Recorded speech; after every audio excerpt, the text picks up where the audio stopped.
You're listening to Unspooled, the podcast where failed prints are just part of the journey.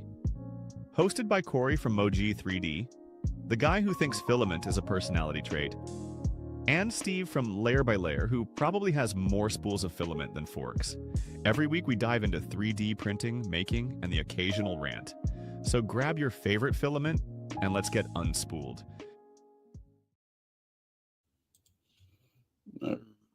Right, we should be live. How is everyone doing? How you doing, Steve? What's up? I'm chilling. How's everyone doing? Yeah, episode 29? I think I got that right. Yeah, 29.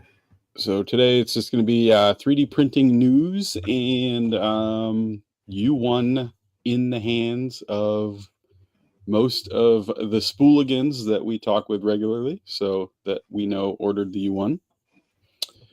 Steve's is coming, tomorrow? Yeah, tomorrow. Mine is scheduled for delivery on Friday. So, being the East Coast, they kind of shipped west to east. So, we are on the tail end. So, so what have you been up to this week, Steve?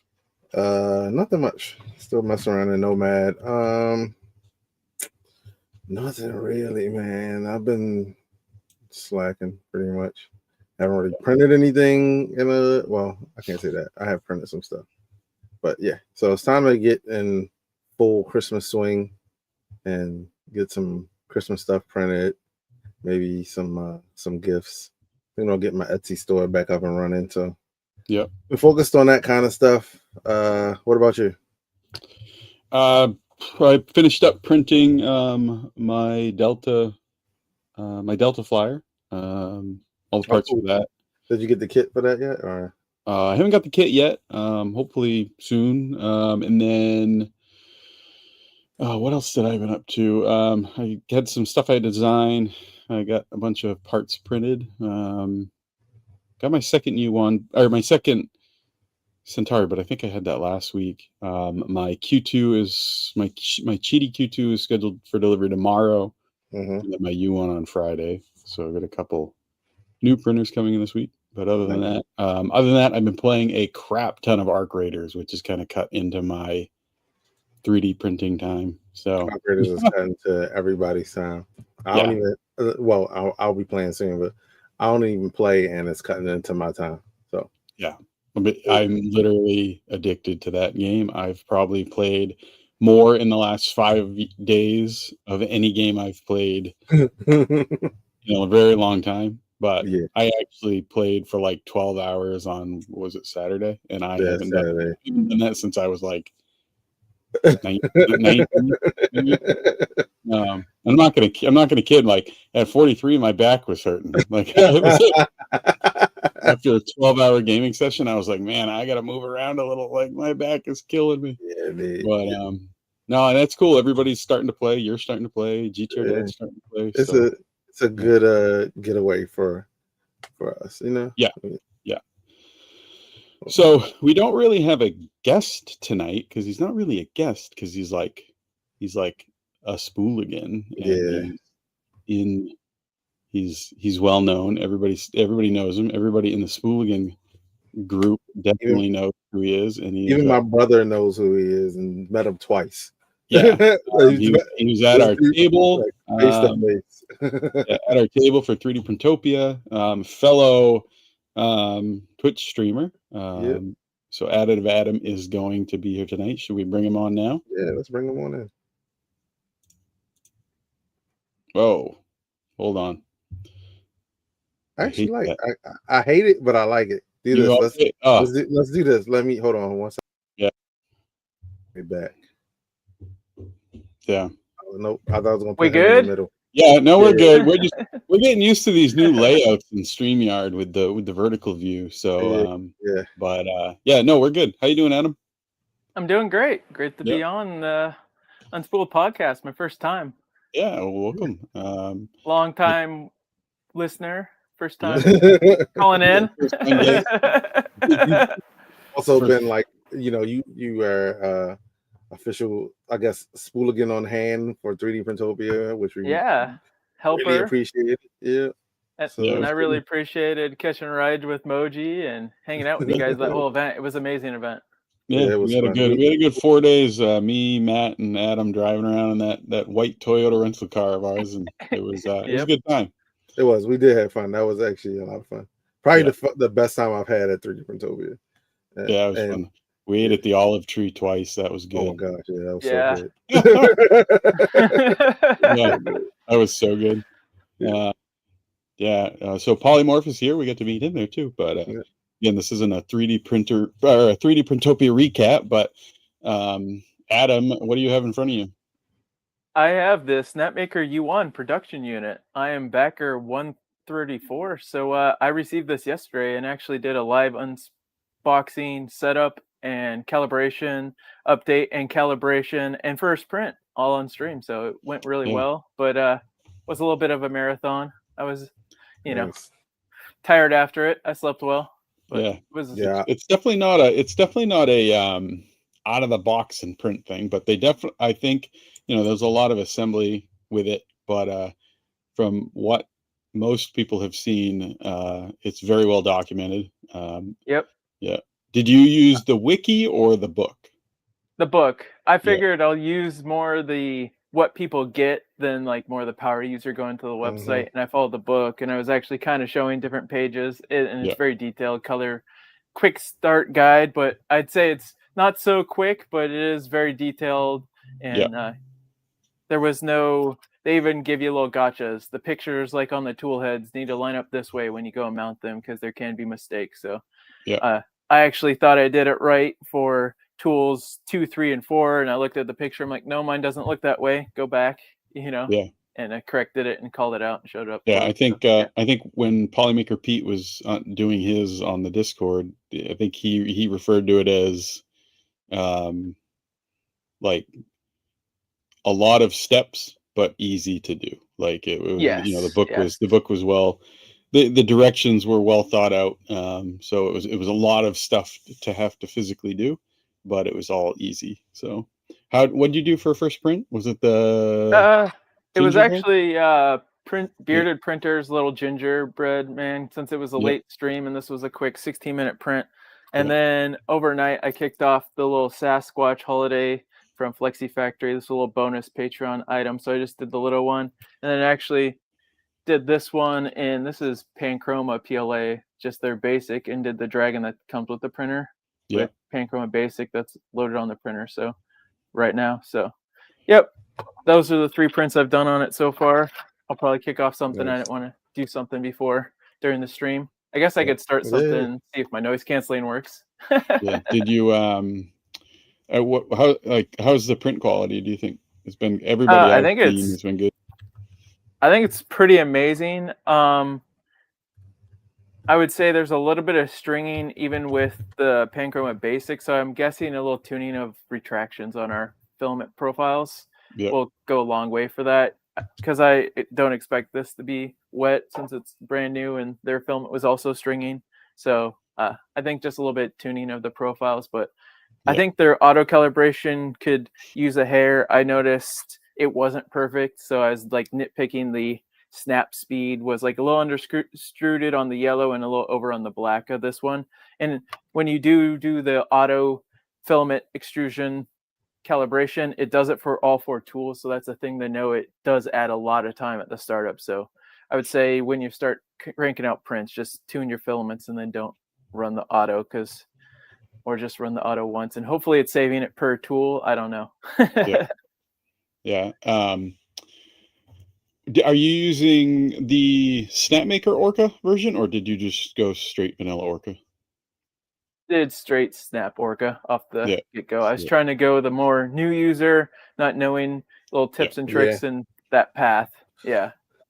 Nice. So when are you gonna do a hue forge on it? Like maybe the dragon or something as a comparison. Yeah.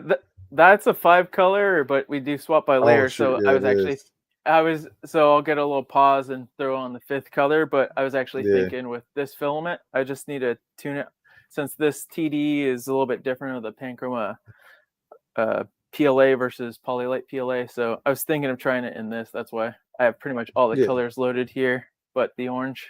Yeah, because we had what? So you got it, Pete. Hadron. GTR Dad, Sideline. Wazzy should be getting his today. He got his. He posted a picture that he got it. Yeah. He's probably printing something as we speak with it. He's probably on his way home, but he probably is rushing home to print something with it. If he went in today. I think and Tech Cheaper got his. Joel. Did Polymaker Joel get his? He got his first one. Let's get specific. Oh, that's right. He bought. He gets 2. So his second one. It's funny because it's literally sliding across the country. And it is like everybody like across because Dee is scheduled to get hers Friday, same day as mine. So it's cool. We will have 12 of us or so that are going to end up having it. So we stand a better odds that if there is an issue, like I know Hadron had a little bit of an issue with like the camera being a little crooked. It wasn't quite installed and screwed in straight, but he was able to remedy that. So it doesn't seem like anybody's had any. And then the plastic behind the tool head kind of popped out a little bit during a print, which was kind of a thing. I noticed the plastic. Yeah, I noticed the plastic on the front of mine was a little loose up here. I popped it off, but it's still a little loose, I'd say. It's not like top quality of just the inner plastic. It's kind of cosmetic, hiding the sheet metal frame, but it hasn't popped out during the print, luckily. Yeah. So, but I haven't heard a lot of complaints about it, other than a few tiny little things. But did you see who was it? Sorry. No, go ahead. I was just going to say, was the bed level? I thought you had posted a picture or something about the bed leveling. Yeah. How'd that look? It looked pretty good. I think my variance was 0.3875, and we were just comparing notes between Hadron's. He believed he was still driving home. His was like 1 point something, and GTR Dad's was like a 0.9 difference. So there is a variance of what we're seeing, but I think I hit the lucky on the variance. I'm happy with that. I'm not going to try to auto adjust it, tune it off of that variance. Well, I think that the test of that will be to print a full bed print and then see how the first layer is. Keyforge just helped test that. I also was just testing trying to use a USB webcam since I pulled up the fluid by the IP address and then I added it. I just plugged it in the back. I know these work in Clipper. I've used them before with Moonraker and I haven't got it to work. I was trying the MPEG streamer and then also MPEG adaptive and tried a couple of settings. It doesn't light up at all. So there might be some missing things installed to enable USB webcams. I don't know if there's even enough processing on it, but because I know the stock camera on it is pretty like P1S A1 ish, right? It's a hair better. A hair better. It's 1 frames per second versus 0.5 frames per second. Literally a hair better, dude. Viewable, but not good. You're not streaming with that. But so what you're gonna do HueForge, and then what primarily did you get what will be your primary use for it? So my primary use will be a lot of flat forge, enabling not a lot of waste with flat forges, and then TPU HueForges. I think when I had to pull off that table of TPU HueForges, I was manually swapping out 5A1s. That's just insanity. And I can pull this off on this printer. Now I want to tool it, tool changer with 5 and 6 tools to even open up more windows. But beggars can't be choosers. And we have to assume that they're going to come with at least a 6-head tool changer, or maybe 7, just to kind of an AMS that's tied to that. You know, Oh yeah, an true. AMS instead of the That'd U1. be awesome. I mean, There's 7 would actually- be in line with what the H2C as well as kind of the Bontech Prusa rig. Yep. So you know they're both 8 technically, but 7 would probably be a nice amount to kind of jump to. Yeah, for me, it's always like 5 is like the sweet spot. Yeah, it is. 7 is like the bonus. Like, okay, Oh, that could be all useful. right. But, I mean, I think other than like my P1S could do 8, and I think I only ever did 8 once, Mhm. and it was just to do it. It didn't really need it, but usually I found most of my multicolor prints 5 was kind of where 5 was always the one that worked well. But as far as time goes, but with U1, you don't really have to worry about time. I know my Steve Harvey Mr. Potato Head Mhm. sliced for the U1 in regular Orca was 4 hours and 55 minutes. That's just crazy. Sliced also in Orca for my P1S with the AMS, it was 1 day, 14 hours. That's crazy. wow. Yeah. Dude. That's Yeah. crazy. But, This is a big. and that's 4 color, but yeah. or it was just over 1 day. So yeah, it was crazy. And I know a lot of people have been seeing that. Like Tech Cheapers, he posted one where the print on the U1 was like 2.5 hours, and then it was like 18 hours on an X1C or something like that. It was pretty quite a stark difference. But like I honestly, a lot of times I design stuff so that I can print them, even though I have multicolor. I usually design stuff so I can print it single color. So like it, I won't initially see the big benefit of it. Or maybe with when I do the Frosty the Snowman, that will be the one, because like I chopped that up because it required so many different color changes. But now I could technically print that all. If I do some filament swapping, I probably could print that whole thing.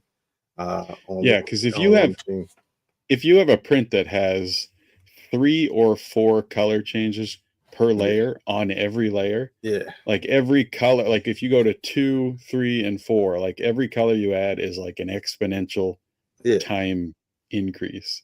And you don't get that with the tool changers. So man, here's the real thing: is like, who would have ever thought we'd be talking about Snapmaker?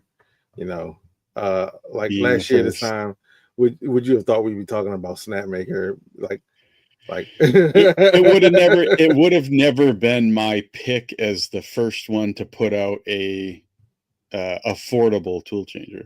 Absolutely not. You know, I think we thought it was going to be Bamboo, and then they kind of like let everybody know. I would have gone for like Bamboo, Creality, Elegoo, or Anycubic. Like those are the 4 that I would have been like, oh, okay, those will probably be the one.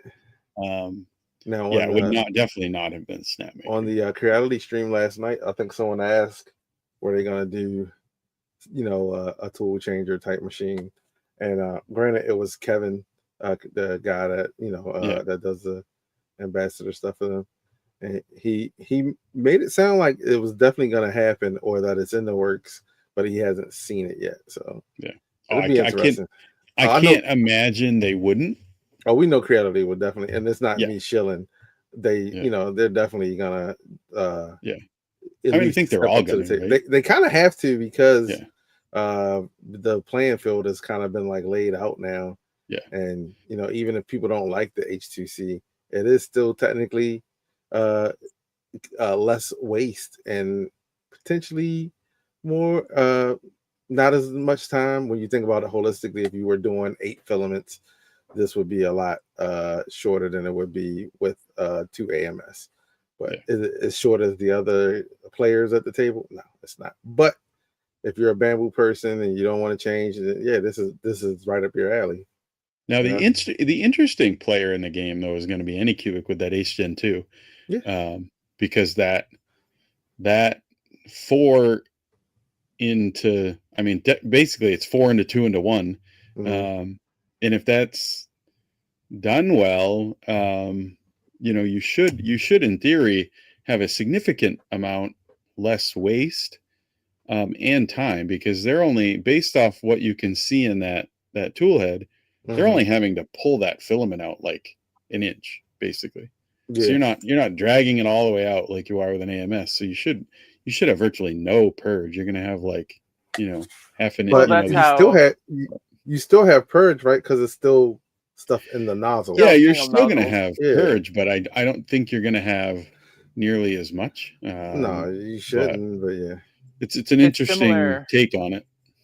It's similar to the A series where they don't have to pull it back as Yeah. far, so Yeah. you get yeah, faster color swapping. Or Yeah, and I like Tulsa Skin says I'm torn on the H2C, and I hear that a lot, right? Like I think it's I'm fascinated by it because of the the mechanics engineering, of it. Yeah, absolutely. and design that went into that mechanism is pretty impressive. But I am like him. I am also torn on it. That is a type of machine that I'm not sure I would ever take anybody's opinion on it. It would be something that I would actually have to use. Yeah, But I also at the same time don't know if I'd ever be willing to spend over $2,000 on it. yeah, Just because you don't know if that's ever going to that's something that may not last, right? Like if Bamboo comes out with a 5-headed tool changer to rival the XL and surpass the number of tools on the U1, it would make the H2C irrelevant. Well, I mean, the one thing I think it was you or Wazzy brought it up was that all three of the H2 printers use different bed plates. Yeah, So, and you've also got you've got multiple different nozzles now, right? Like you got the swappable nozzles and the regular nozzle, and I don't think the nozzle in the H2C is the same as the H2D, even the left one. I'm not sure on that, but I heard someone say that. So yeah, I feel the H series is going to be their shortest lived series. Yeah, I just feel like that. I think they're going to see the numbers, the success with the Kickstarter of Snapmaker and their sales and growth in the industry, and be like, the customers have spoken. Tool changers are what they want, even though So, and they gave us a more complex, like the Vortex system, the H2C, but I don't think their numbers are gonna back it at that price. That's why what I called this and put it in my stream title was Tool Changers for the Masses. Like this is the first like consumer mass, and I think that's why their Kickstarter was so successful. And I think they're going to see success off of all the feedback. If everyone's have a similar experience to what I've seen so far, I think people are going to be ecstatic with these.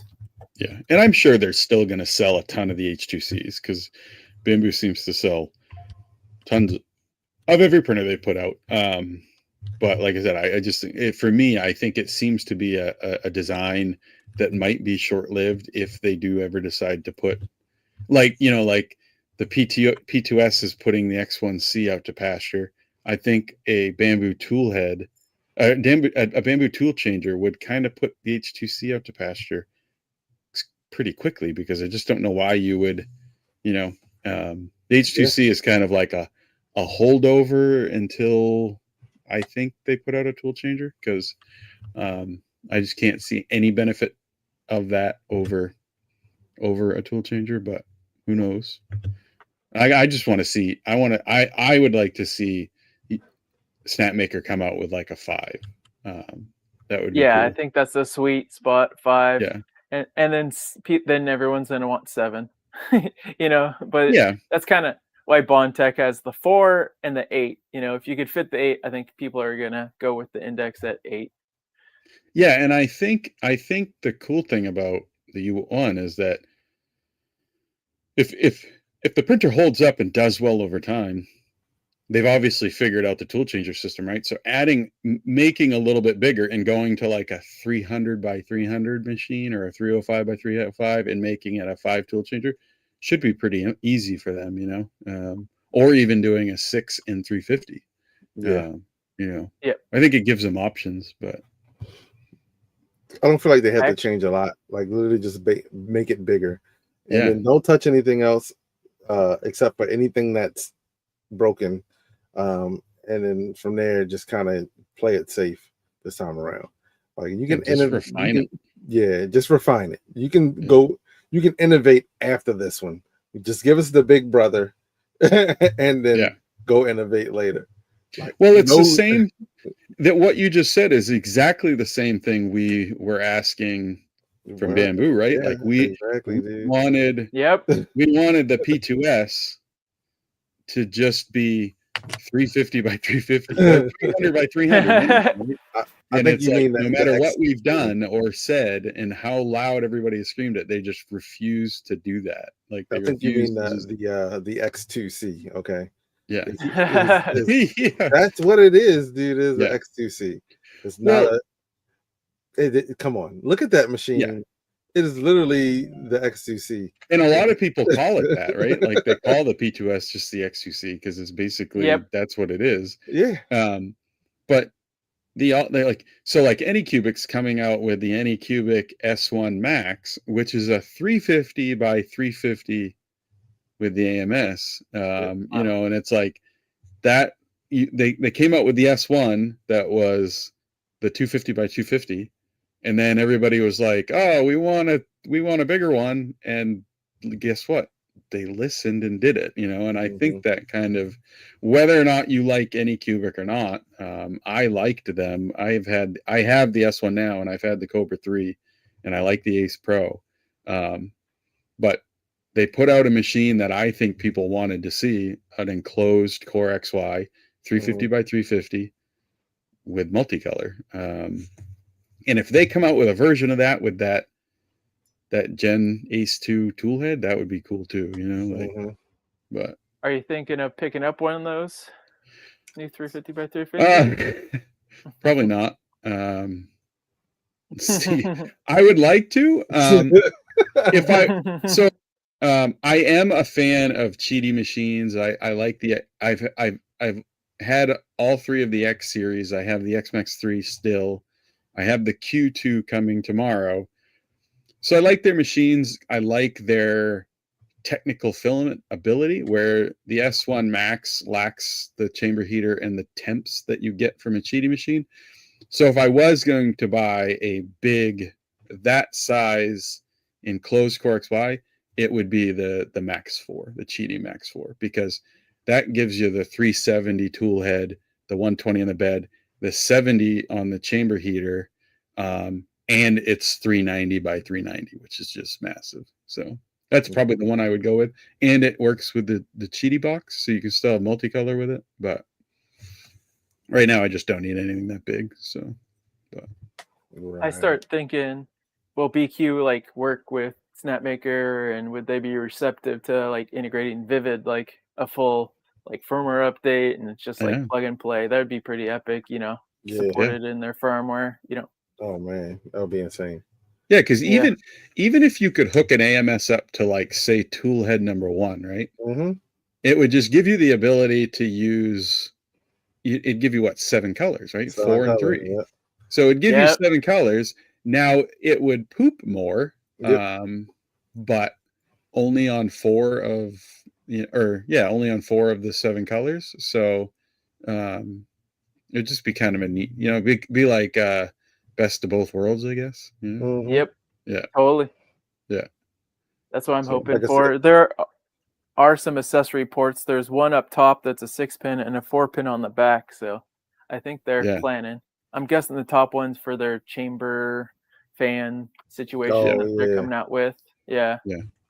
Yeah, because that I know the top hat, has that recirculation thing in it. So By the time that top hat comes out in March, people will have a ton of solutions. Like even outside of the IKEA solution and a couple other ones, I'm like, yeah. that's a long time to have to wait for.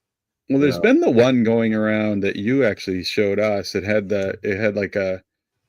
a very nice looking design top Mm-hmm. hat with like 3 portholes inside with like these. It was just I think it was just a render, but Mm-hmm. it had like those side covers Oh to yeah, yeah, enclose yeah. the spools for like desiccant and stuff, and That maybe thing they looked were cool, heaters. man. I liked it. I liked it. It looked like Yeah, a I mean, robot. yeah, I mean, it's Yeah. functional, right? Like Yep. it doesn't look like a plastic bucket on the top.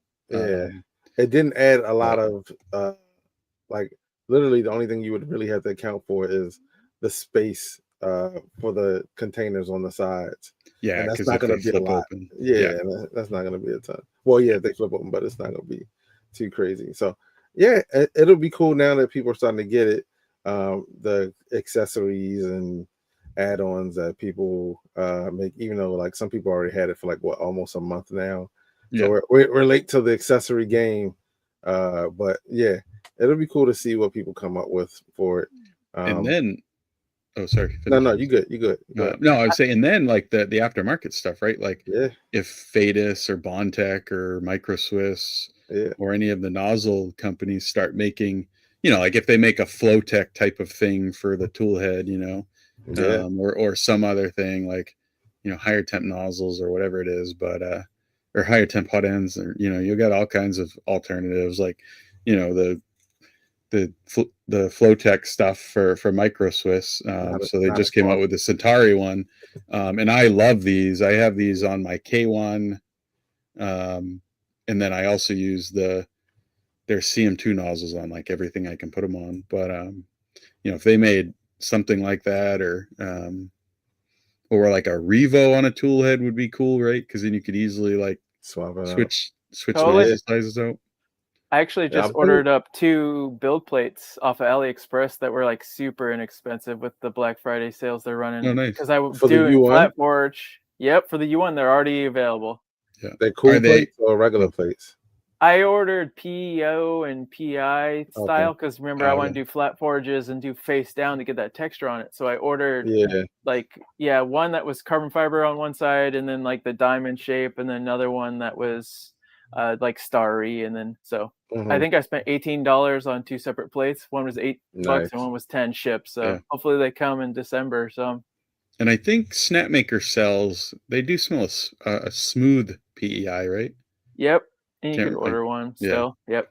They have smooth, a carbon fiber. I think I ordered the carbon fiber, but none of the accessories arrived yet. So I ordered hardened 0.4 set for the printer, and then that bed. I actually canceled my top hat because I had the delay. You guys were kind of talking about the top hat, and I was like, oh, that's going to take a while. I don't know if I'm stoked on it. And it's a look. There'll probably be other solutions for maybe less functionality. Like it doesn't integrate in the printer with fans, but I was like, that doesn't matter to me. Yeah, and I remember when the top hat came out, like I have said in the past, and I stand by it, I don't care what a printer looks like, but that top hat was friggin' that thing is ugly. Like it's kind of like, even for me, it crosses that line of like, that's just funky looking. Oh yes. And very similar to like the Elegoo CC1. Mm-hmm. I don't mind the top of that because they smoked it out, so it looked better. Mm-hmm. And I think if the top hat on the U1 had been smoke, it wouldn't have looked as odd to me. But because it was just that like clear plastic tote looking plastic, it it does have an odd look to it. So I didn't get it because I'm like, I would prefer to just make one my own, make one myself, make one myself, or if somebody comes out with one that's just really cool, go with that. But like I could totally see like Voxel making one, because they make things like, odd accessories for printers and stuff. So I could see later down the road, BQ coming out with something, they're gonna have accessories for the printer with I mean, we would hope like they seem to have been Team Bamboo for like the last 2 years, like super heavy. So hopefully, I mean, they've primarily turned into like a bamboo accessory company. But hopefully this will get them to make some accessories for the BQ. I could go for some lights. You got the clear back on it. You can put a nice little RGB system on the back of it. Put a TV in it. Put a TV in it. You could stare at your first layer and watch TV at the same time. Come on, man. We could spend hours staring at our printers, which a lot of us do anyways, and also watch the Burnt Peanut streaming arc raiders. Yeah, let's go. Bungulators. Bungulators roll out. If anybody is watching this that doesn't know arc raiders, they're probably like, "What are these idiots talking They're about?" like, what is a bungulator? I really got the goop yesterday. Got the goop. The goop. Yeah. Also, people probably have no clue what we're talking about. Yeah. Back to printer talk with the panel being so loose up here. I actually thought, it'd be really handy if they did like a BQ or some other company, a molded plastic piece that has an integrated LED light up here on the front, because you have the side one. And then if you have it from two angles, it'll light up your print a lot better, I think. And then that is, and the corner, the camera's right here, so that would work perfectly where it's not shining into the camera if you would put one on the, so out there for accessory owners. You could also, if you plan on designing your own top hat, do an LED around the top of it or something. Yeah. So, and I do like that. I like that the top of the printer is flat with kind of those indents that you pull those silicone locators. Yeah, because it's going to be easy to design something for it. You remind me. I ordered the Topo camera that Tech Jeeper designed up, a little model that goes straight into this one. So give a call out to Tech Jeeper. He's got his. I saw him in chat, and so hopefully I have those cameras tomorrow. So a lot better. You can stream it and share it. Yeah, I actually found out about those from him as well, and I bought one, and I accidentally bought the 1080p version. I meant to buy the 2K one. That's what I ordered, the 2K 4-pack. Yeah, but I bought the 1080p one by accident, but it's upstairs on my my X-Max 3, and it works good. It's real nice the 1080p one. Like even at 30 frames per second, like once the tool head is moving around, it can tend to skips. It'll like pixelate it out on periods. But I think the 2K would be a little bit better. But I'm gonna order one of those too. But they are nice. I like that they have the what is it? The RTS piece, the stream. Yeah. That is nice to have because you can connect it into OBS or something like that. I used to do that. There used to be an app for the iPhone that would let you turn it into a network camera. And I don't even know what that iPhone is, but it was pretty cool. You can literally turn your iPhone into a network camera. And I used to use it for like streaming my printers when I had to run somewhere and I wanted to keep an eye on it. I would broadcast it to IG and just watch it while I was like on from school or something. I don't know. I think any web camera nowadays should be accessible via IP in a browser. So but I wish more it's I kind of like that TP-Link was doing that. So thank you, Tech Cheaper. Yeah. Probably myself. Okay, big brother. Exactly. I mean, it is what it is. Yeah. Again, don't put TP-Link cameras in your bedroom or your bathroom because who knows? It's not they are not the most secure. And again, they're not the most secure thing. But I would assume if they're letting you do RTSP on it, then it would potentially shut off the external pinging of it via like their app or whatever. Or you should at least have that ability to turn that part off.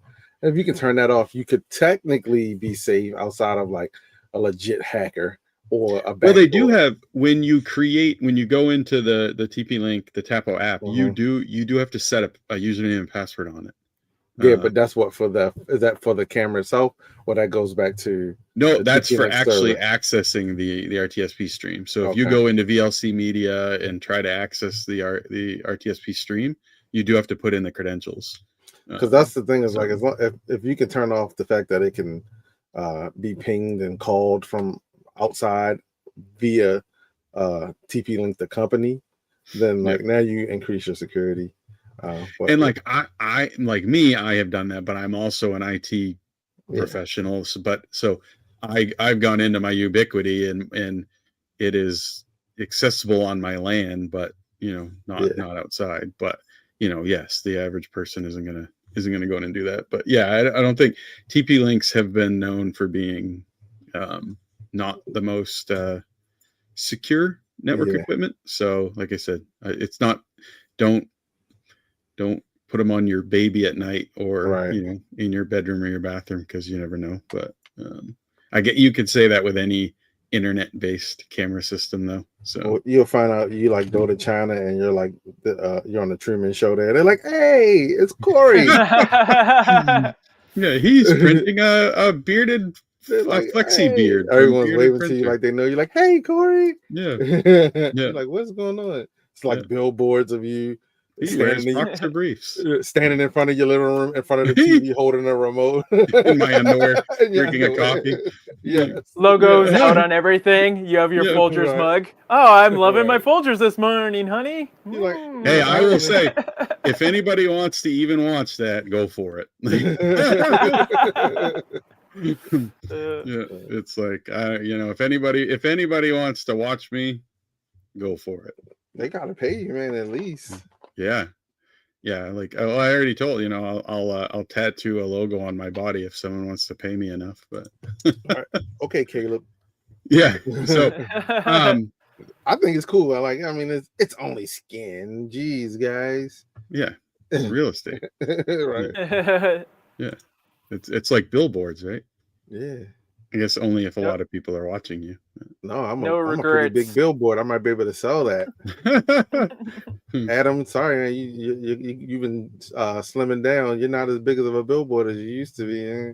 No. Sorry, sucks for you.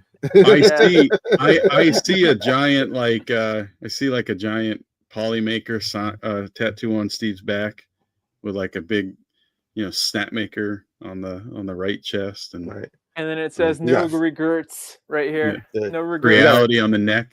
You got to cut to me like sitting in the dark, pulling a spool of filament, like leaned over, and just come in. It's like the Polymaker tattoo on the back. Yep. Now just turn around like, what is it? Commercial ideas. We're giving them free commercial ideas. Right. Nice spool, by the way. Thanks. Yeah, master spool, all 3D printed. The master spool on a refill. Yeah. My first use of refills, right there. Yeah. So aside from the U1, there was some news about DJI buying into Elegoo. Did you guys hear about that?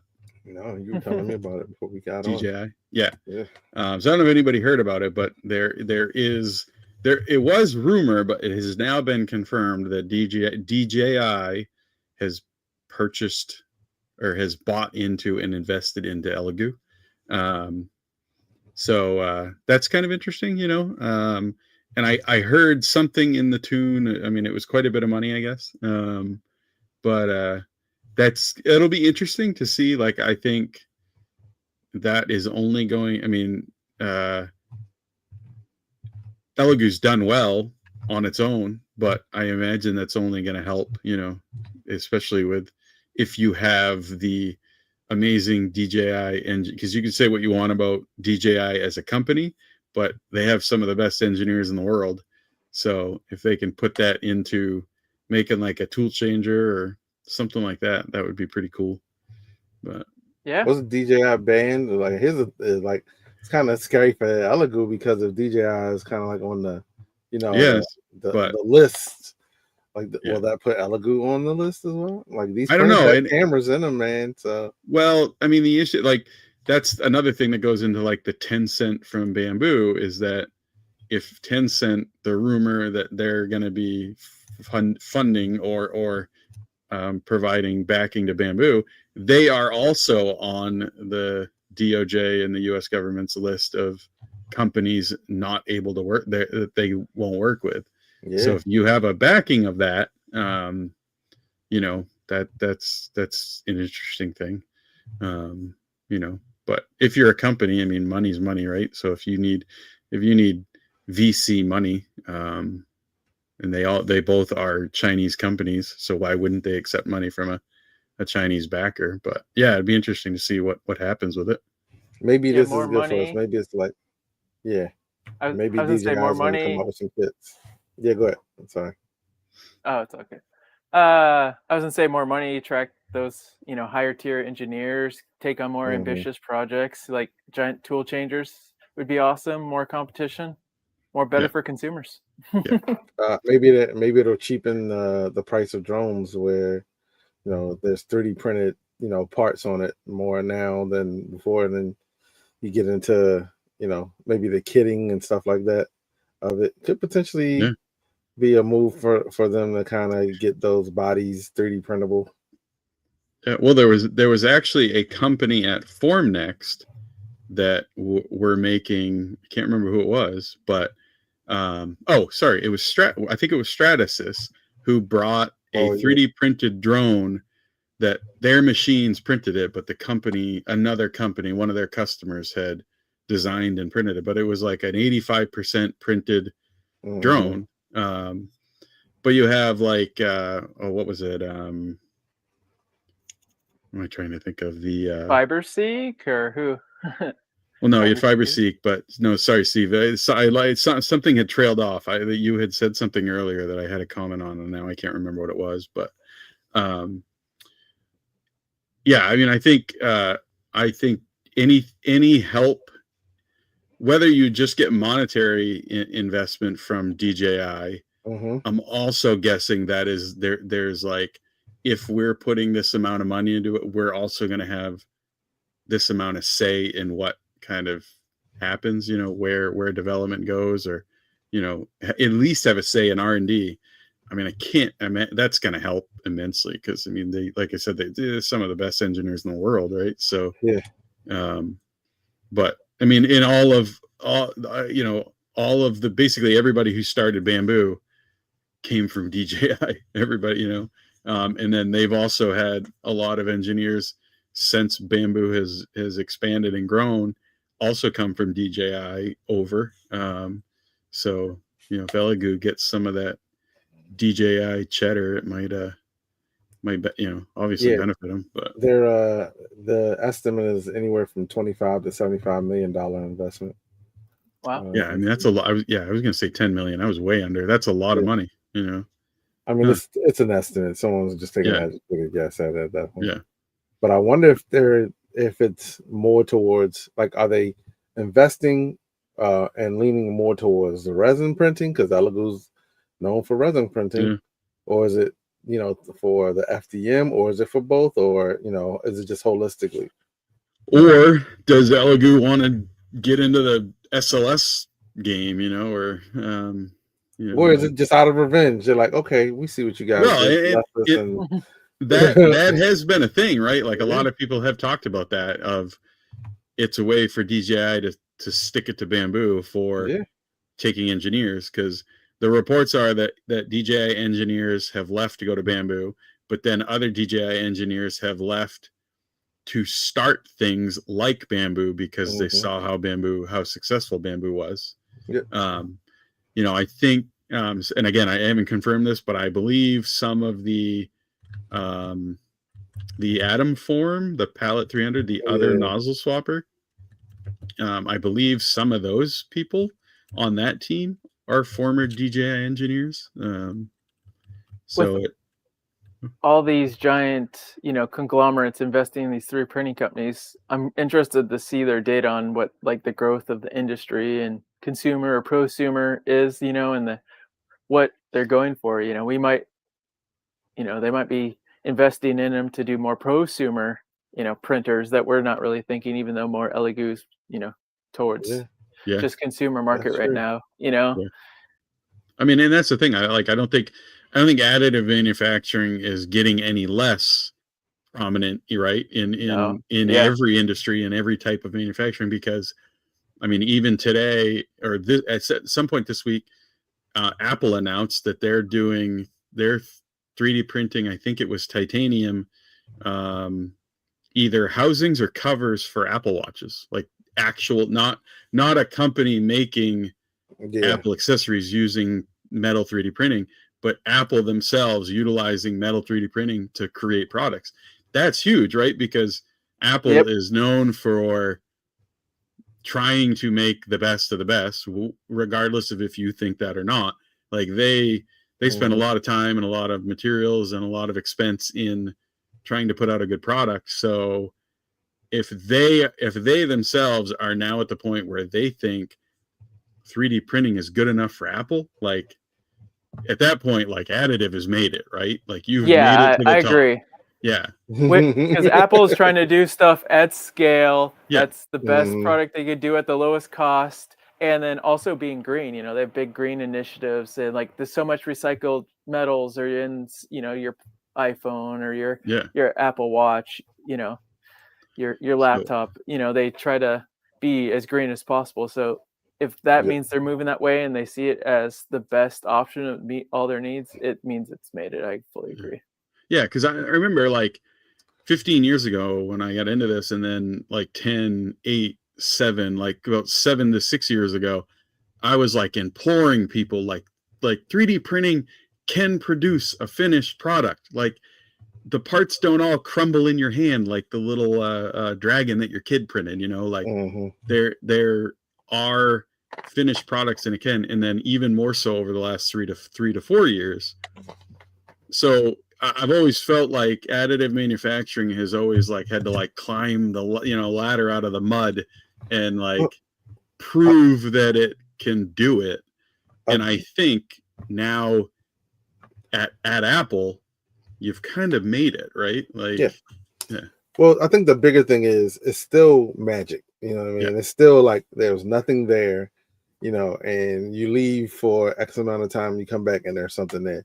So I think people still have trouble grasping like the concept of like, yeah, like, oh, this was a digital file, you know, on a computer, you know, an hour ago, and now, you know, I got like, you know, an army of like tiny boats or something, or I got an action figure, a dummy 13 action figure, all of a sudden that wasn't there before, and now it is. So, you know, it's like all of that kind of stuff kind of makes it super cool. Yeah. Yeah. I think Like this is their actual website. Like people are used to seeing subtractive, like a big block of aluminum and Yeah. it's milled away, or a log and Exactly. something's cut away, and now I Yep. have stuff for my flooring. You know, but like just using some material or dust, and then it's like sintered. Right. What are you talking these fancy words? Yeah. It's in some powder bed and then it comes out. It's like, you know, yeah, exactly.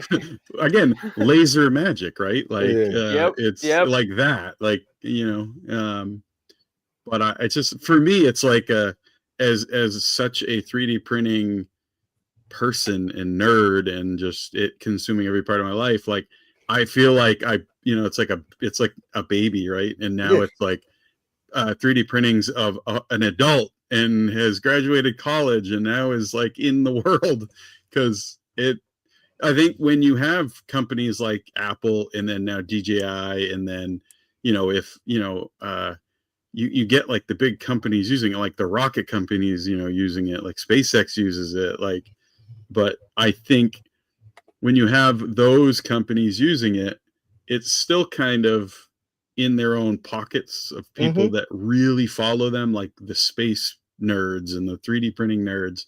But when you get it to like the Apples and the Microsofts and, you know, any of the other big, you know, named companies that you just wouldn't normally expect to see it.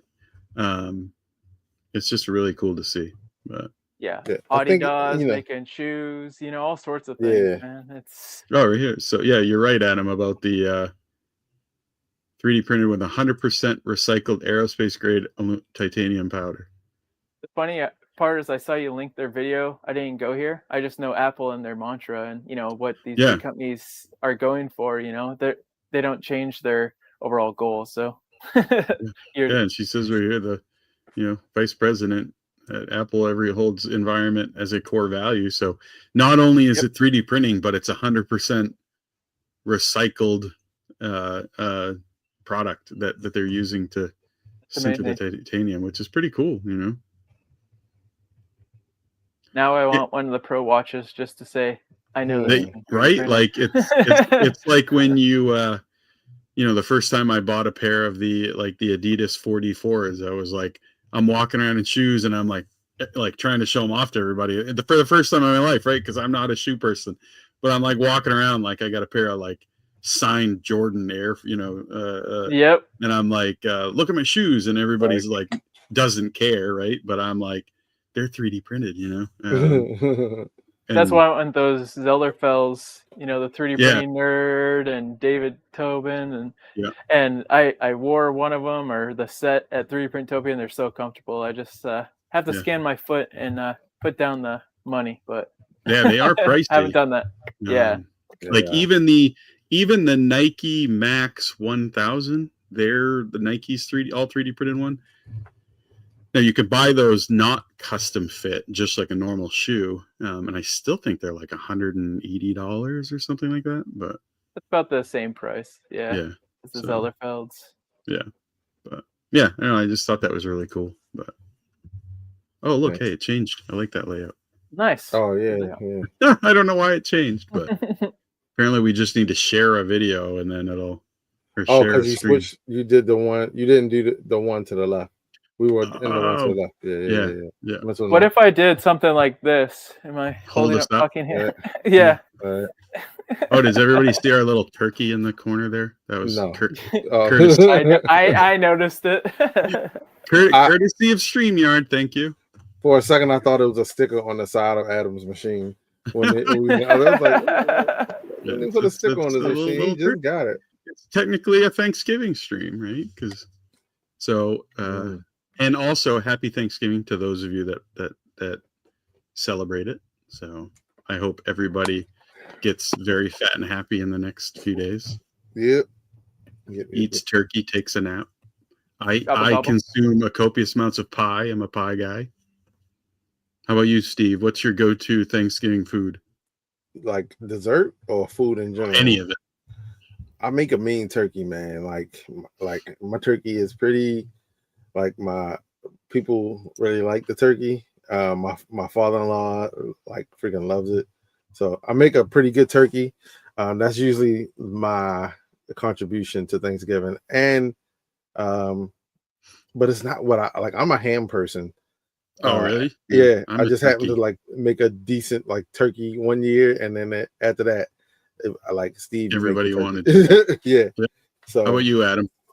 Yeah. My dish to make is green bean casserole. I make a mean green bean casserole. But I love all the sides. I think I dig, like the mashed potatoes with lots of butter and gravy, garlic in them, and the gravy. But yeah, I'm a sides person. But yeah, we need Daddy Wazzy in here because him and I are the two food people that are always like talking about food, and then we get hungry and then have to leave Discord to go eat. For me, if we're gonna go like on a granular level, it's gonna be mac and cheese. But I'm very picky about my mac and cheese. Like I said, we talked about this the other day. My mac and cheese can't be like moving when you put it on the plate. It's gotta sit still. Like you should be able to cut it with a knife. I don't want it to like mac and cheese shouldn't be runny. I don't want it to ooze. Just stay completely still after you've been cut. It's got to be thick. Like you got to like plop it on the plate, and it's just got to stay there. Now, dessert wise, what's your go-to for dessert? So I like pie, almost any pie. But Polymorph just said it. My 14-year-old son, makes a cheesecake every year for Thanksgiving and makes another one for Christmas. And my son makes ever since he was like 9 years old, he started making cheesecake every year. And he makes the best cheesecake I've ever had in my entire life. Like thick, like New York style cheesecake. When he bakes it, it doesn't crack in the middle. It is perfect. And it is the perfect consistency. And I put a little like the cherry topping on it. Like I'm the guy that's like takes the pie into the other room, like the cheesecake, so that I can like, and everybody's like, "Where's the cheesecake?" And I'm like, "I don't know," like All right. The controversial question is, cranberries canned or made up? I like the jelly in the can. That's Me too. Yeah. Not the berries. I don't think I've ever eaten it at all. I've seen it and I'm like, I'm good. It's like the ocean spray out of the can, like the jelly, and you slice it up. Yep. It's really good. That is controversial, right?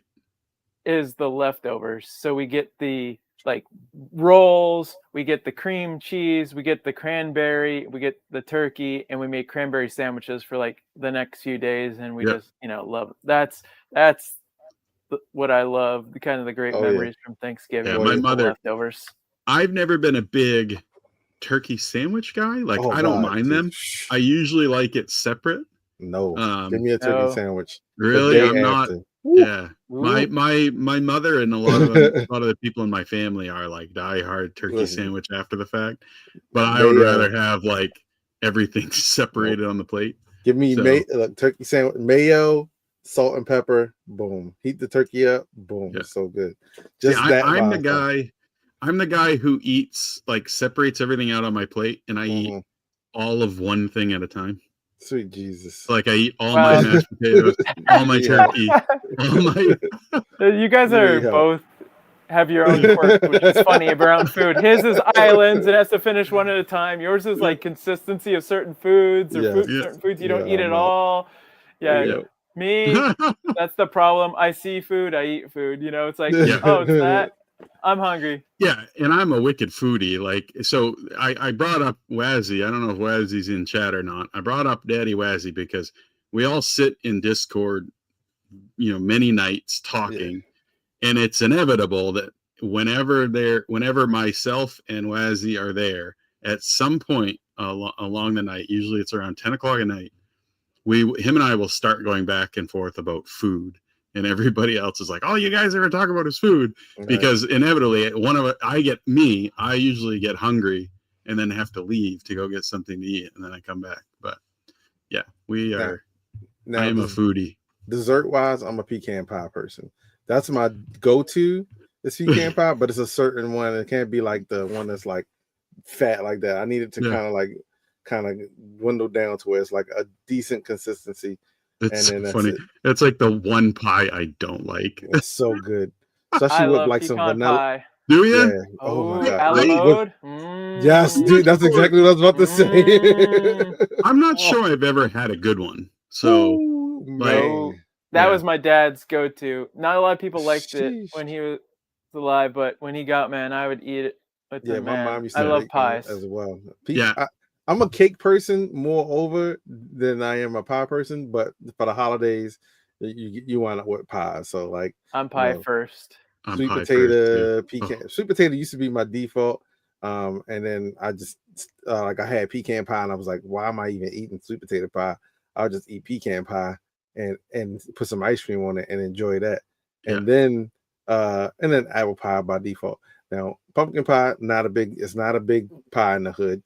It's just not. People don't really fancy the pumpkin pie, but I will say I've had several pieces of pumpkin. I won't say several. I might have had like 2 pieces of pumpkin pie. It's not bad. It's just not sweet potato pie, and that's usually what people kind of like. Now I want to put you on the spot. To me, they're very similar. I like pumpkin pie, and I like sweet potato pie. I don't really have a preference of one or the other, but my go-to is cherry pie. Like once a month, I probably get a cherry pie and just sit there and eat it out of the plate for dinner, like the whole pie. Cherry pie is like my number one. That and strawberry rhubarb pie. I'm a big with your turkey, do you like dark meat or light meat more? So for me, my turkey is juicy all the way through. So I usually go for the white meat. Yeah, I like them both. So I like, as long as the turkey is done well, like my wife makes a really good turkey, so everything is juicy, the white and the dark. I like both. I like white with my gravy, but then I like the dark if I'm just like walking by the turkey and I'm like, oh, I pull a piece off, and then I like the dark. But I agree on there. Do you have any pro tips to keep your turkey juicy? That you're willing to share. So here's the pro tip. I make a raft of vegetables that goes underneath, and then I use bouillon. So like the turkey is never technically sitting on the bottom of the pan; it's sitting on top of celery and carrots and onions. Yeah, and then I have the broth in there as well, the carton broth. I put that in there, and and then you tint it. Of course, you put the little foil tint over top of it. Yeah, But yeah. that's usually like the extent of it. I also throw a bunch of those on the inside, and then I have a rub that I make that I put on there. So it's super good. It smells like cinnamon. And I remember the first time it has cinnamon in it. The first time my wife, she's like, "Oh, can you make the turkey?" And I was like, "I guess." And I like found like these different recipes, and I kind of like combined them and took some stuff out, and I'm gonna keep this. I was like, I'm gonna roll the dice because it was like, add cinnamon. I was like, cinnamon on a turkey. I was like, this does not sound right. And I made it, and my wife came was like, "Why do I smell cinnamon?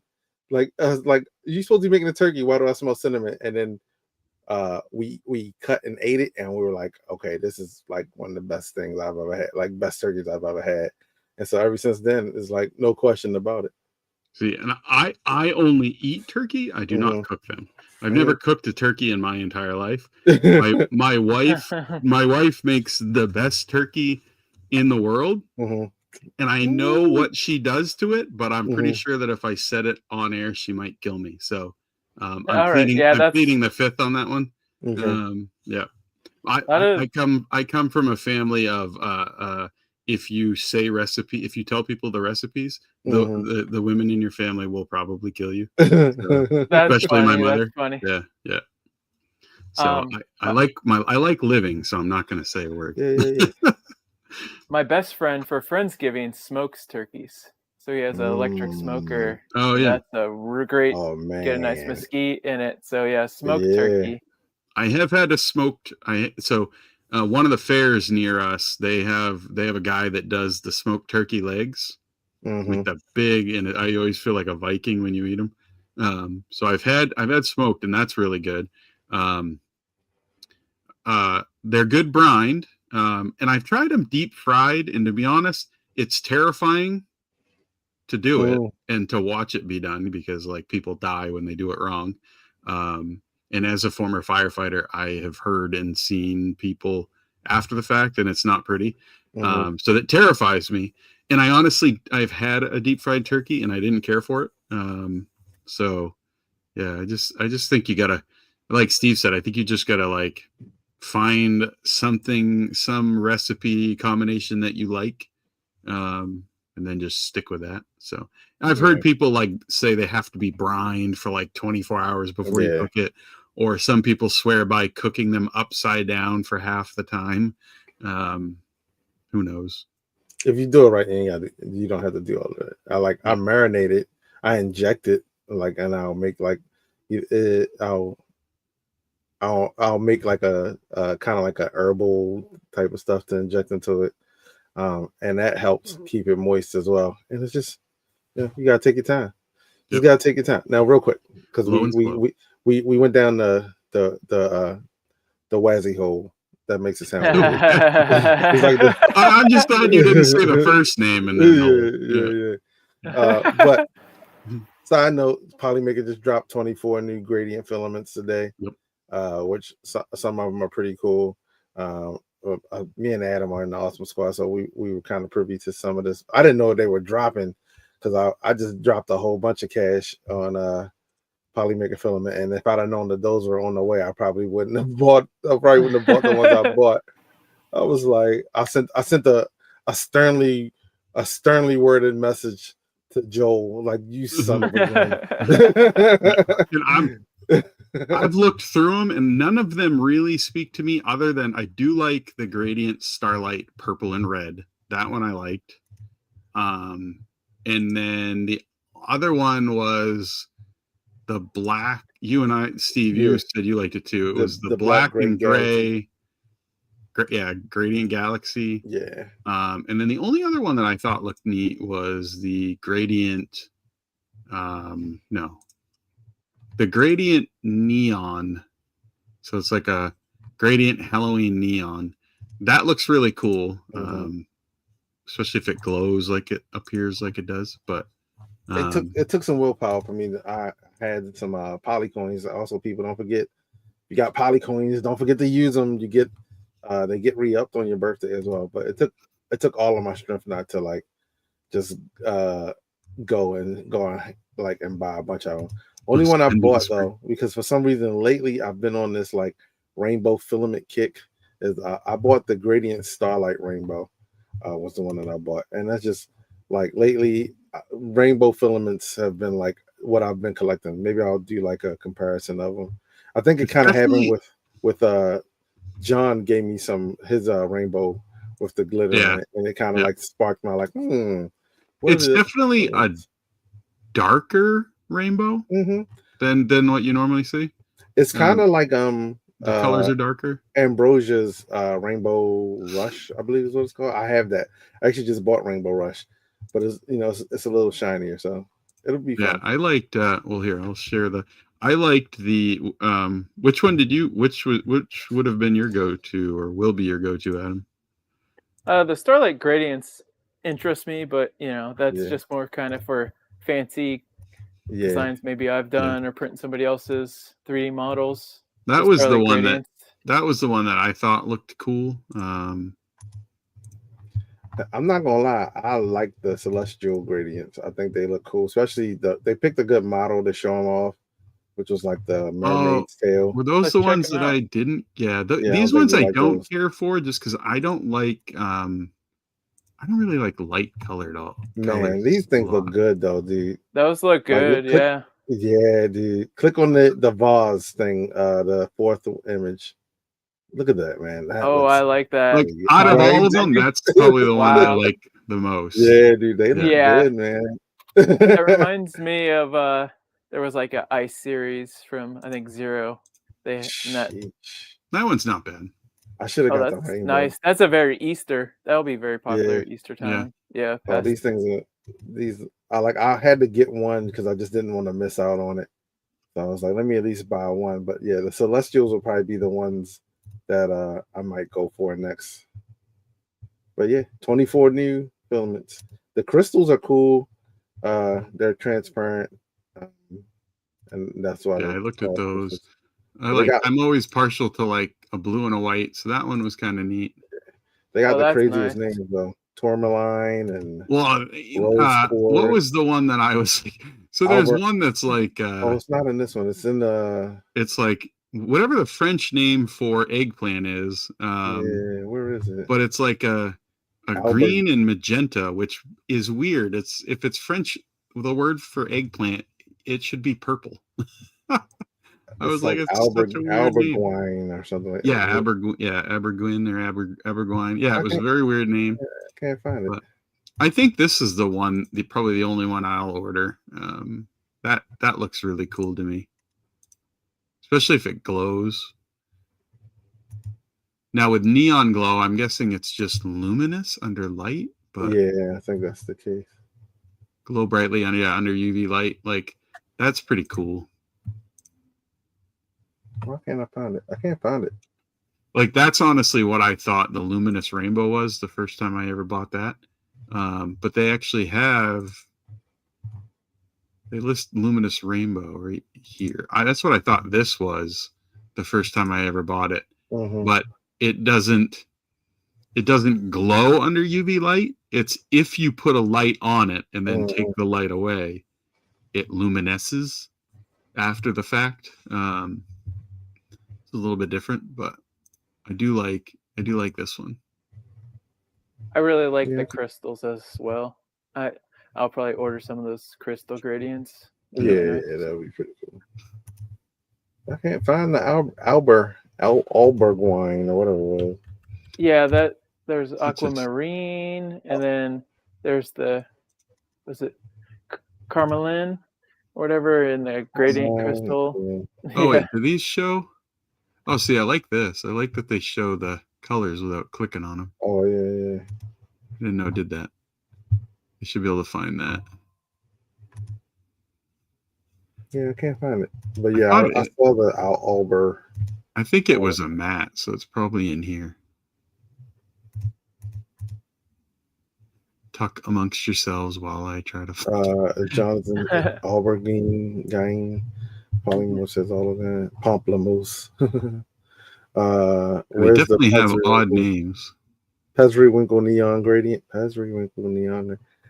Pesriwinkle, I don't think you get the neon gradient with it because it's already, I mean, technically it's some Pesriwinkle in the Celestials, Oh, I and didn't see. she was the person who named the Celestials, so they technically fall under her anyway. I didn't see that one. That one's kind of cool. The translucent They had that one for a while though. rainbow. That's the old one. Yeah. I like that. I've never seen that one. Did I buy that? I had that one in my cart. I don't know if I bought that one or not. Might have a print of something around here with it. I cannot find that. They might have moved it, or I thought it was the orange one or something. Maybe they took it off because it was such a weird name. It was a weird name. Okay, let's see if I can find it. What was it like? Is it AUBE? Ambergin? Was it Amber? Something like that. Oh, now I gotta look. Change the M to a U and Hold see on. if that brings up anything. The M to yeah. Oh yeah, it was Auburn, right? Like Auburn. See, that keeps coming up under. It wasn't a silk though. Right there. Yeah, it is. Was it a silk? Yeah, it was dual silk aubergine. But look, lime magenta. So again, I think it was Liz, because obviously she speaks right. Means apparently aubergine means eggplant in French. So what color do you think of when you think of eggplant? Purple. Purple, dark purple. So why I just thought it was funny. I was like, lime and magenta? Like, it was weird. It's a good color though. I mean, I'm not a fan of silk, but kind of neat. I don't even see it in the news section. Was it one that was already around? News. Auburn. It's not listed under the news, so it must have already existed. That would be. We might have to recommend that to Sean. Like, hey, can we just get like some actual like tags that say like new on the image or something? Yeah, but other than the neon one, this is probably my favorite. The black and gray. Yeah, that one looks cool. I thought it had a picture of this sideways, but maybe not. But yeah. Anyways, what was it? 25 new colors you said? 24. Yeah, new gradients. Oh, 24. 24 new colors, which again, nowadays for Polymaker, it's like 24 new colors amongst the 700 that they have. It's like they gotta be approaching huge like library. 550. Yeah, it's crazy. I mean, it's a lot. Like, it's a lot. I look at Polymaker filament all the time, and every time I'm like, I never seen that one before, or I never. You just rolled out 24 this week. Pete had like 12 of the Pet G or something. Pet G, my favorite. HTPLAs, HTPLAs. Something else in between, and then the other Celestials that came out, and there was a bunch of stuff in that group as well. I think, right? It was a couple others in that group. The Panchroma basic. If you're if you didn't mind the old PETG formula, I like the new one, but the old one is still wasn't bad. But 45% off now. Great deal. For certain colors, it's per color. The deals are per color, so so all of these are 45% off, which pretty good selection. This one's a good color. I always like the gray. A few more days for the deal. There's also perks involved now. They have unlockable perks, 5% cash back, Polymaker rewards, 50% off QB3D, and 50% off 2 months of Gazaladra's things. Let's see. When you spend certain amounts. So, was Overture having any Thanksgiving sales? I believe they had some sales. They did. Yeah. They did. Because I bought a couple rolls. So they're 40% off up until when? I'm guessing up until December 1st. Yeah, so 45% off. I think 3D Fuel too. I think they were having. Oh, were they? Yeah, I think Overture is the more you order, the higher discount you get. Somebody else is having that one. I just saw it. So 10 to 15% off. So if you get, and I think it says off our new price. So even though they just lowered like the PCTG to lower, I'm guessing you get so 25.46. That's pretty good. Yeah, especially for that red. That red is awesome. Doubt 3DX. So 3DX Tech is another one that I buy a lot of. Oh, they do have a The more you buy, the more you save. Pretty Mm. typical, but it doesn't say what it Maybe is. looking at getting some more TPUs. TPU Q-Forges on the Yeah. tool changer. Yeah, that's I build up my bought library. from Overture. I bought purple Yeah. TPU and then I bought like a rainbow PLA from them. I bought some of their high-speed TPU. Yeah, I Bought was the gonna look at their orange. high speed. Oh, I think they have yeah. some translucent high speeds that I'm looking at. Yeah, I bought the orange one and the black one. Pull up Hatchbox TPU real quick. Hatchbox had some sleepers. They got some cool colors in their TPU family. I guess Hatchbox just sells itself in a sense, but it'd be cool if they were like a little more active around, and you could see some demos of that stuff, and that would be freaking sweet. At 25% off. On Hatchbox? Yeah. I don't know if it's all of it, but let's see if the TPU is. Look at those colors, dude. 37. Does Ambrosia from West 3D have any sales? I like me some Ambrosia. Let's see. They got nice colors. It's good stuff. Does And then anything come off also on- thinking Pet G. Yeah, no, it doesn't look like Hatchbox. Hatchbox has. Oh, sorry, I closed it out. Sorry. Yeah, it didn't look like they had any sales on the TPU. It was 37, which is a little bit high on a TPU, but it does print well. And it's a full roll, and they have unique colors. So it's West 3D says Black Friday, get a free gift card with every order over $100. Doesn't say what the gift card is, but let's see if they have TPU. Do they not have TPU? Who? I don't believe West 3D? so. 3D? No. I don't believe so. A lot of ASA, ABS, PLA. So their PLA is like $19.99, $29.99. Yeah, their PLA is a good price, man. They got some they have Christmas PLAs too. I think they have like 3 or 4 different Christmas PLAs. It's like one is like a red with gold glitter, a green with red glitter, and then I want to say maybe another red with silver glitter or something like that, or something. It's along those lines. So, or it might be like white or red glitter. But yeah, they got a Christmas series of filaments. Lairworks also has some Christmas colors as well. So check I like this one. This is a good one. How about Green Gate 3D? They got any Pet G's? I wouldn't be surprised if they did have a Christmas one. So this one here is wicked good color.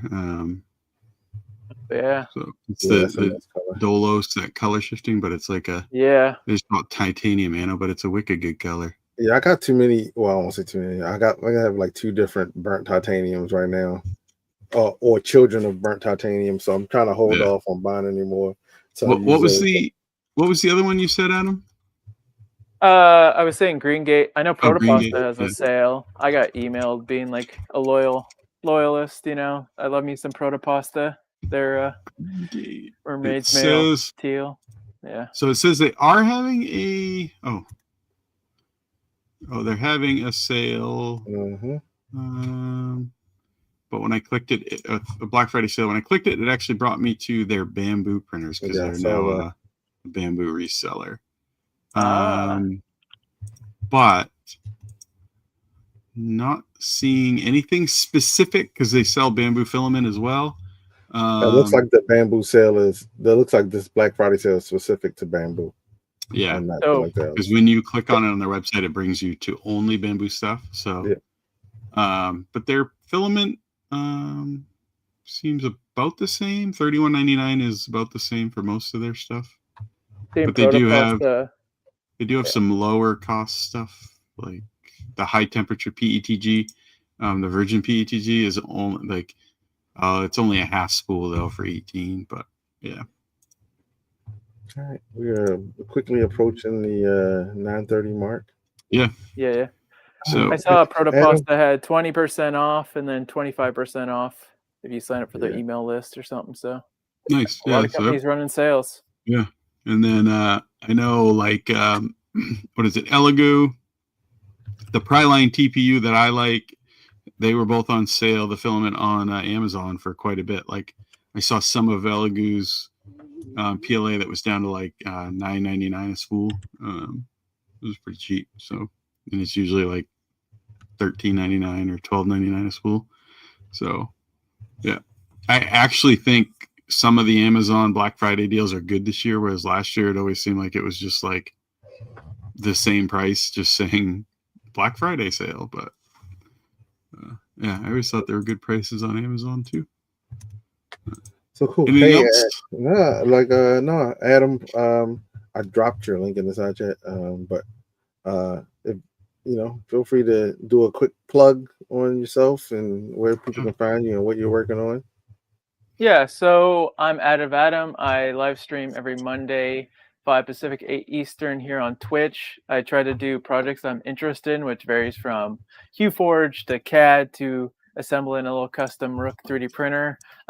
Yesterday, I just unboxed this Kickstarter unit production of a Snapmaker U1. So it's like little what I'm interested in. It isn't always just one thing. So if you like fixing things, I'll be doing some Joy-Con fixes for friends here. I got some Joy-Cons on a little 3D printed mount I gotta fix up for friends. I got 2 sets. So I like to do repairs, fix things I break, because I like to break software and hardware, obviously. So yeah, come in, join, hang out, maybe learn something. That's kind of my channel and a little gist. Other than that, you'll find me on socials, Adam. Pretty much everywhere, Instagram. right? It's the pretty same. much everywhere. Yeah. Discord. Yeah. Yep. Yeah. So swing into the Unspooled Discord. Everybody's there too. So yeah, and feel free to stop by. We'll probably be in there playing Arc Raiders. So yep, that's what I'll be doing exactly when I get off here. Right. So, but Steve, hopping in? You got that new Xbox. I might be hopping in, man. Yeah, for sure. Let's go. So, we appreciate you guys joining us. Thank you for coming. If you want to continue to talk with us, just jump in Unspooled Discord, and if you play Arc Raiders, you can join in. Or if not. you don't, come watch. Maybe we can hook you and get you playing. Yeah. Because the more players, the more fun. So, nice. But let's read Shenanigans. He's doing some stuff in Fusion 360. It looks like, I think. But either way, he's a cool dude. So we're gonna raid Shenanigans, hang out for the raid, and as usual, man, we appreciate you guys, and we'll see you around. Bye-bye. Bye. See you, Adam. See you soon. See ya. Yeah, see ya.